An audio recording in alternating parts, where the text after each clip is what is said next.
Part 2 of The Ruthless Boss Lady. Cassandra Cole woke up on a Monday morning in a pristine penthouse atop Amani Heights, her duvet still creased from her restless tossing. The first streaks of light pierced through the silk curtains, bouncing off marble floors and designer furniture. She expected to hear the hum of her car engine downstairs. Her daily cue that Mosa, her driver, was in position. But the morning air was disturbingly still. No engine, no intercom buzz, no familiar knock. Her perfectly drawn brows furrowed. She reached for her phone, irritation already boiling. First, she tried Mosa's line.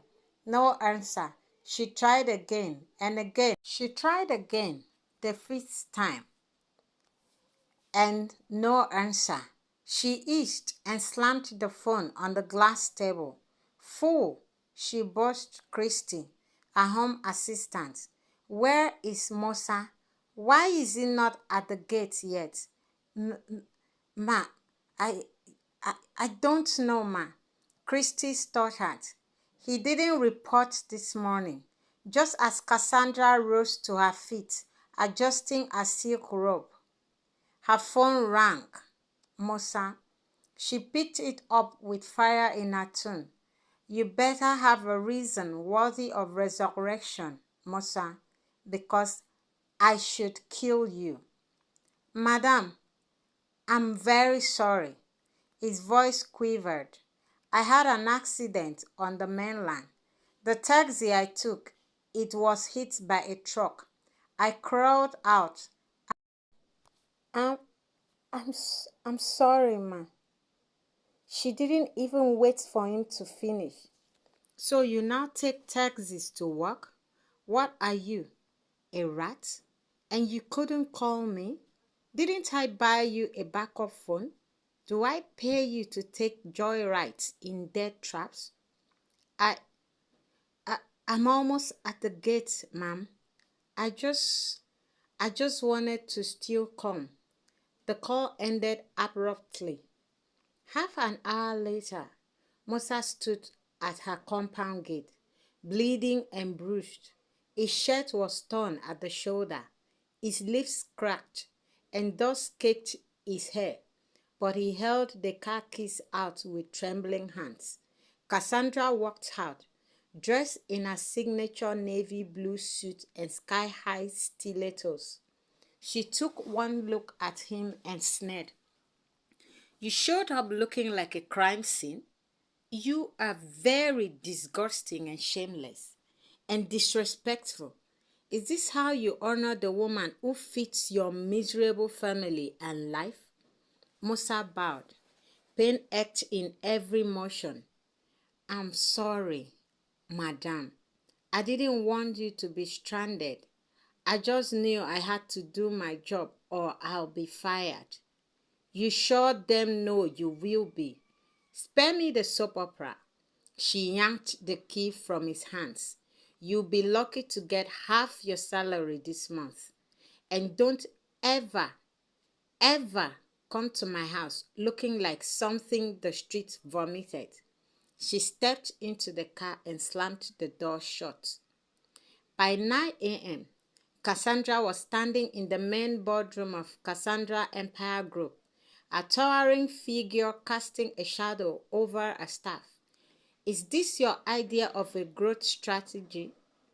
She bellowed. Tell me, I'm asking you, you miserable wretches. Is this your idea of a growth strategy? She bellowed again, hurling a thick files across the table. It crashed into a laptop, scattering papers everywhere. Ma'am, shut it. Don't even try to explain your mediocrity. This company was built on perfection, not whatever foolishness you've put together here. You, she pointed at Felix, the senior manager. You are fired. Get out and take him with you. She gestured to the assistant. Ma, please, I have a family. I said, out. The two left the room in shame. By noon, she would summon HR.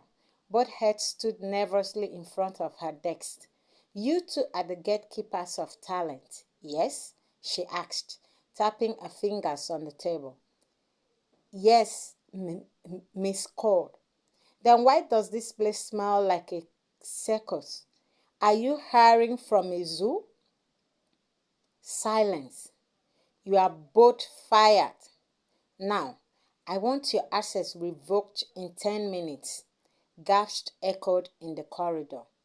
That same day, she cursed out the janitor for leaving a streak on her glass door, accused the cook of trying to poison her with oversalted chicken, and screamed at Christy for not having her almond milk chilled to exactly 7 degrees. Cassandra's philosophy was cruel, but clear. I'm rich, I'm powerful, and people should tremble when I walk. And they did. Staff began timing their lunch breaks around her movements, hiding in restrooms when they saw her stilettos click down the hallway. Every morning, a small team of trembling interns stood by the elevator holding her laptop, a tray with her black Americano with oat milk and cinnamon, her files, and sanitized gloves. No one dared breathe too loudly. Stand properly, she would snap. You look like statues from a horror movie. Sometimes she'd grab the coffee, take unzip, and spit it out dramatically. Are you trying to blind me? Are you all mad? Use this coffee and wash your ugly faces and brains. Idiot! She would pour it on them and walk past them. Back at home, the silence was louder. Friends no longer visited. Messages were left unread. Birthdays came and went with no invitations. She would call. No one would pick. She'd text. No replies. She told herself it didn't matter. Who needed friends when you had a luxury penthouse and an empire? But deep down, the walls were closing in. Then came the final straw. On Friday evening, as she was reviewing annual figures, Mosa approached her at the gate. His eyes were red-rimmed, hands shaking.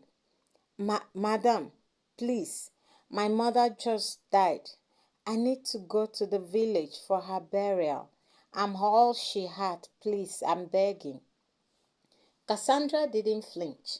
You expect me to approve a holiday so you can roll in a village sand? Leave and you are fired. End of discussion. Please, ma, I am begging. Just 3 days. She raised me alone. I must bury her, please. She turned and walked away. But Musa went anyway. When he returned 4 days later, thinner, dusty, broken, he stood at the gate from morning till night. As a car pulled up, he ran to her window. Madam, please, I'm begging you, ma. Please forgive me. I buried her alone. I had no choice. I'll work extra hours, ma. Please, whatever you want to do to me, please do it. I'm begging. Please, but don't fire me. She stepped out slowly, towering over him. You again? She said coldly. I don't know this man. Call the police now, she said to the security. What? Madam, it, it's me. It's Mosama. I said, I don't know you.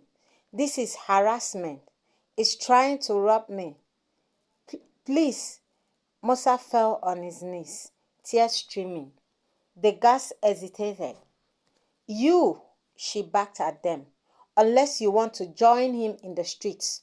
Call the police now. Within minutes, Mosa was dragged away by officers. His cries faded behind the sirens.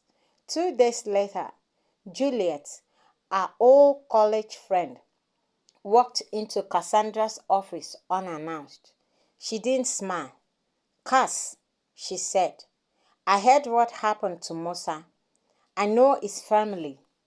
That man would have died for you. Why would you do that to him? How can you be so cold, inhuman, and heartless?" Cassandra looked up from her desk. "You came here to defend a driver, a miserable and useless one at that? I came here to remind you what it means to be human," Juliet said. Cassandra stood, calm, poised. "I built this empire alone. I don't have time for pity parties. Musa disobeyed me. That's the only fact that matters." Juliet's eyes glistened. You've you've become you've you've become something I can't even imagine. Something dark, Cass. You used to be warm, funny. People loved you."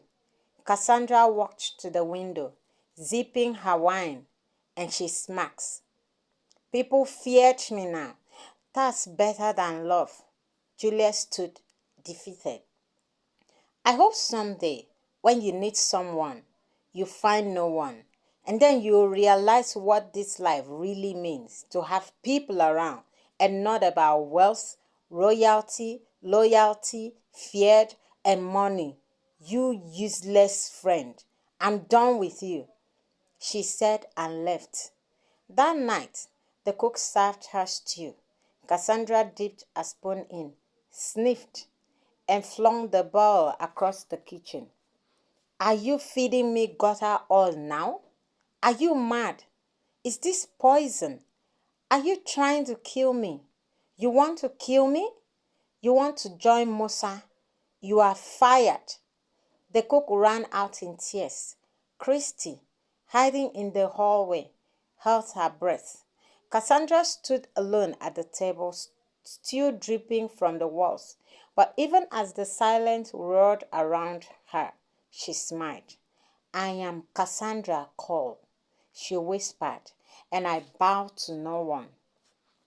Cassandra Cole was on a roll, and not the kind anyone cheered for. Weeks passed since she had Mosa, her former driver, arrested and dragged away in front of her mansion like a common criminal. The memory didn't even linger in her mind. He was forgotten like a used napkin. Not a second thought, not a shred of remorse. In the office, her wrath was now fire without control. Staff worked on metaphorical nails. Her voice echoed like a whip down every corridor. Anyone who dared mention Musa, even in passing, was either threatened or instantly terminated. One morning, her cook, Janet, mustered the courage to speak up as Cassandra sipped fresh orange juice in a minimalist dining room. Ma, Madam, Janet stuttered. I, I just thought maybe you should know Musa is still locked up, ma. In case you have forgotten, ma, the guard said. Cassandra didn't blink. "Did I ask you for gossip? Are you my lawyer now?" Her tone was a venomous blade. "I feed you. I house you. I clothe you, you miserable rat. And you dare open your mouth about a criminal? Pack your things now. You are done. I said you are fired." "Ma, please, I was only..." "I said get out before I have you escorted like trash." Janet was gone by noon. 2 days later, the head of security hesitantly mentioned Musa's name. "Ma, the driver in custody. The neighbors are starting to ask questions, ma. He was only gone for his mother's burial. And you too?" She shut him up. Cassandra snapped. "If I hear that name again, you'll be guarding ghosts in Ogun State. Do I make myself clear? You idiot. Yes, ma'am, he said quickly, lowering his eyes. At the office, her rage simmered like lava. Her senior manager, Mr. Kingsley, dared to forward a letter from a human rights group concerned about Mosa's arrest. You've joined the circus now, too. I see, she asked with a mocking laugh. Send your resignation now. If you want to play savior, do it from the unemployment line or in the comfort of your miserable home. The HR head tried to mediate. She was sacked on the spot.